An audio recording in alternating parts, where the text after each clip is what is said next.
안녕하세요. 노동법 읽어주는 노동자 민주노총부산본부의 추승진 상담실장입니다. 반갑습니다.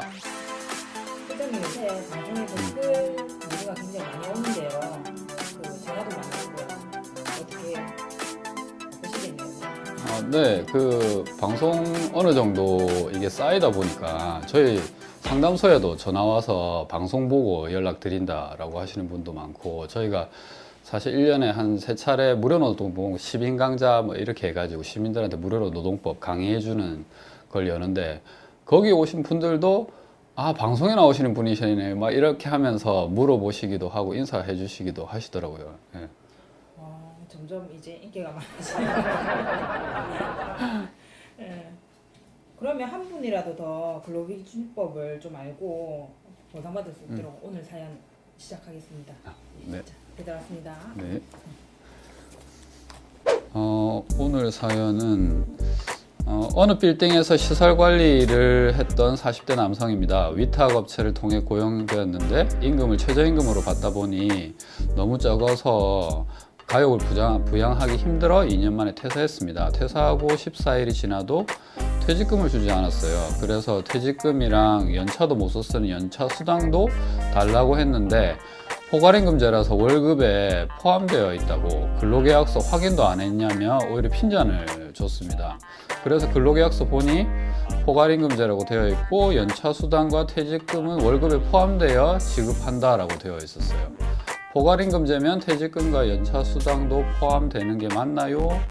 이 업체가 어딘지 궁금하네요. 그러니까 이 포괄임금제를 제대로 악용하고 있는 업체인 것 같은데요.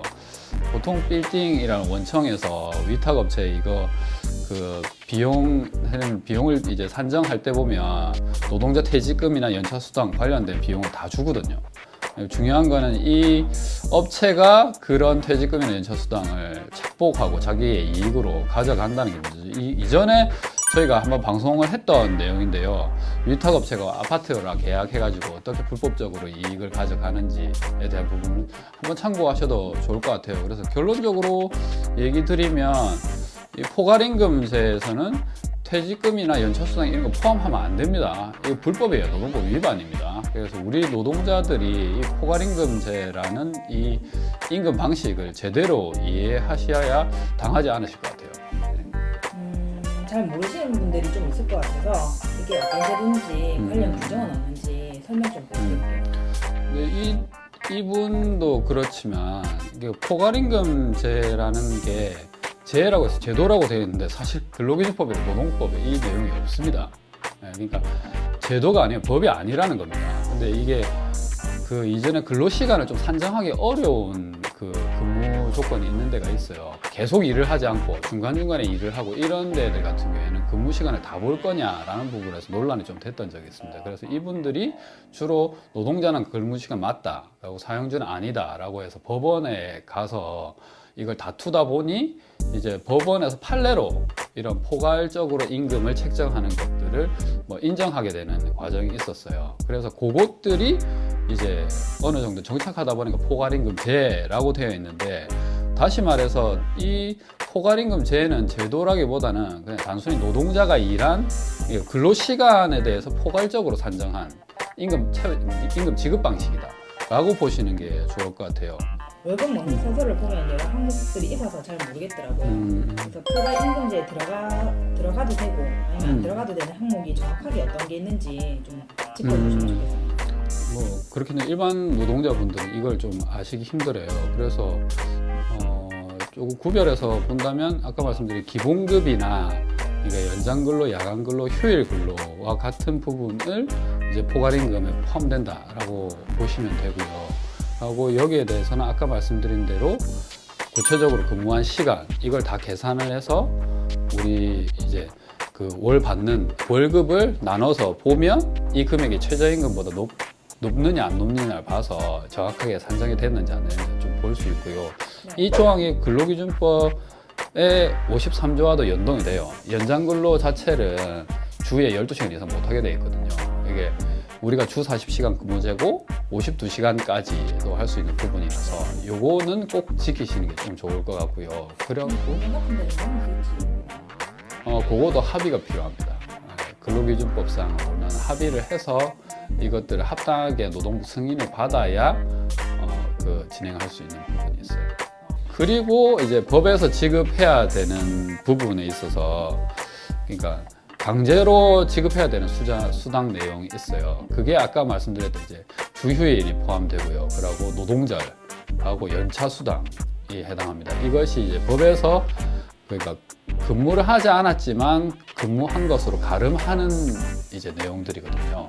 노동절이나 연차 수당에 대한 문제가 있어요. 그러니까 노동절 수당은 법에서 강제하고 있고 이 법이 근로기준법이 아니라 별도의 근로자 재정에 관한 법률, 근로자의 날 재정에 관한 법률이 있습니다. 거기서 규정하고 있기 때문에 여기서 일하면 그 노동절이 있었던 달에는 무조건 유급휴일로 해당한 걸로 해서 수당을 지급하도록 되어 있어요.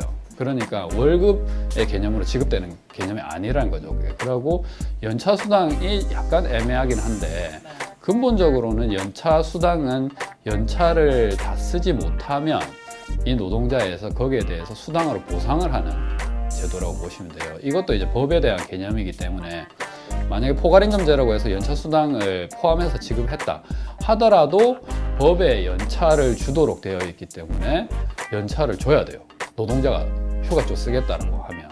근데 연차 수당을 포괄임금제로 포함했다는 이유로 그러니까 뭐 연차를 쓰거나 이렇게 했을 때 무급으로 준다거나 아니면 연차 수당 줬으니까 연차 없어 이렇게 한다면 법 위반이라는 거고 포괄임금으로도 인정하지 않는다라는 겁니다. 그러면 마지막으로 사연 주신 분이 퇴직금도 포괄임금으로 월급에서 포함해서 지급했다고 하셨는데 퇴직금을 포괄임금으로 넣어도 되는 거 아니죠? 어떻게 돼요?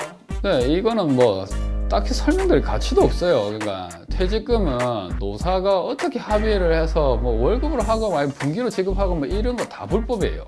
근로자 퇴직급여 보장법 여기에 보시면 그러니까 지급 자체가 퇴사하고 나서 지급 의무가 발생을 하는 거예요. 그러니까 월급의 개념으로 들어갈 수 없는 항목이라는 거죠. 그래서 퇴직금으로 지급했다 하더라도 월급으로 지급했다고 하더라도 이건 퇴직금 지급한 걸 보지 않습니다.